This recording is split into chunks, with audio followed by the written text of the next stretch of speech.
মাগুরার ধর্ষণের যে আনফরচুনেট ভিকটিম যে আমাদের যে শিশুটি হয়েছে, আপনারা দেখেছেন অন্তর্বর্তীকালীন সরকারের পক্ষ থেকে নিয়মিত তার স্বাস্থ্যের খোঁজখবর রাখা হচ্ছে। প্রধান উপদেষ্টার নিরাপত্তা উপদেষ্টা লেফটেন্যান্ট জেনারেল হাফিজউদ্দিন উনি এই বিষয়ে নিয়মিত আব্দুল হাফিজ সরি উনি এই বিষয়ে নিয়মিত যোগাযোগ রাখছেন চিকিৎসকদের সাথে।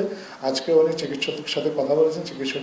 চিকিৎসকরা ওনাকে জানিয়েছেন যে শিশুটির শারীরিক অবস্থা খুব সামান্য উন্নতি হয়েছে, ওর কমান্ড লেভেল 3-এ ছিল, আজকে সেটা 5-এ উন্নতি হয়েছে এবং সকালে শিশুটি প্রথমবার মতো হাসপাতালে ভর্তি হওয়ার পর চোখের পাতা নেড়েছেন এবং তবে শ্বাসরোধের চেষ্টার কারণে তার মস্তিষ্কে অক্সিজেন সরবরাহ বিঘ্নিত হয়েছিল এবং মস্তিষ্কে পানি জমে গিয়েছিল, যেটা এখনো অপসারণ করা সম্ভব হয়নি। তার বুকের মধ্যে যে বাতাসটা জমেছিল সেটা দূর করা গেছে এবং চিকিৎসকরা আশাবাদী হয়তো তার স্বাস্থ্যের অবস্থা আর একটু উন্নতি হবে 2-1 দিনের মধ্যে।